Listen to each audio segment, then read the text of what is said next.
Drones have been all over the news lately with people reporting these mysterious flying objects in the skies, but what are they exactly? And are they getting a bad rap for violating people's privacy? I'm joined in studio by Brian Scott, Chad Cody with Upstate Aerial Photography and Editing. Simpsonville, I hear you guys are from. Yes. Thank you guys so much for being here with all these transformer-like contraptions. For people who don't know what a drone is, they've probably seen it on the evening news and they get kind of a bad rap. But tell us what a drone is and what you guys use them for. A drone is basically an unmanned aerial vehicle. It's a step up from a radio-controlled vehicle where you can, the technology has come such a far way since just a couple of years ago. You know, this was started out as a hobby. Mm-hmm. I've been flying since I've been 10 years old, radio-controlled planes, helicopters, cars, and boats. And the biggest thing is we've always wanted to stick a camera on one of these things. Not to spy on people, but just to see when you add that third dimension or fourth dimension from an aerial view. It looks really cool. I mean, I think that a lot of times the media only reports drone usage for like spying in somebody's window or doing. There's a lot of misconceptions. In Seattle, there was a story, a high-rise, and they were getting a skyline of the entire city of Seattle, but the person that lived in the apartment behind thought something was going on. Mm-hmm. There's some legitimate stories like the smuggling into the South Carolina prison or Georgia prison, whatever it is like that. But we want people to know that, you know, we're not out there doing that. This is a professional service. You know, and the cool thing is if people are out, they can come up and ask questions. We're more than happy to I wish you guys could have seen the crowd of people that work here that were surrounding this. Like, what does that do? How does that work? It's pretty cool. You guys use these as a business. I mean, we've seen, looking at some video of real estate companies that are now using it to kind of do a tour of specific homes.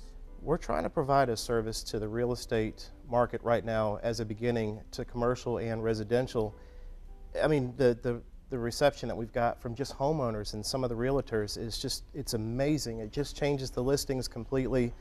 The technology has changed. Why not change the listings instead of still imagery? Mm-hmm. Let's provide a flow. Provide context instead of just still pictures. Give people the entire view of what they're going to get. Give them a close-up. See the land, how much land do they have around there, any gardening opportunities and things like that. They can almost look at these videos instead of going to see the house. I mean, obviously they can go to the inside, but. Exactly. Well, we're going to get to the capability where we fly from outside to inside and do the entire property. That way, you know, you get a full view of the actual property. How difficult are they to fly? Like, are they operate on like Wi-Fi systems? How does that work? It operates on GPS. They're actually a lot easier to fly than radio-controlled helicopters. Like Chad said, he's been flying them his whole life. I've been flying them about 10 years, and I know that you spend a lot of time crashing and stuff like that. With simulators, that's not as big a deal. But these are pretty technical aircraft, so you have to know what you're doing. You have to understand how to be safe with them, all that stuff like that. So it's not something, you know, it's a hobby, but when you get to this level, it's something that things can get out of hand very quickly. People always ask, are these things legal, or what type of ramifications are there if, you know? Yeah, before we took it to a business point, we spent hours and hours studying the legal cases. In fact, there's only been 2 that we've been made aware of. And it basically comes down to common sense. Mm-hmm. You've got to use safety. You've got to follow by the FAA guidelines as of a regular aircraft and so forth, staying away from airports and so forth. The FAA has been behind in getting this forward as far as the actual certifications, if there is going to be any, because no one ever expected it to go off as far as it has. Right. So people, if they're looking to get some type of footage, they can reach out to you? How does that work? Or you guys do it just solely like on an individual basis? Like, we've got a website, upstateaerial.com. Our Facebook page is facebook.com/upstateaerial.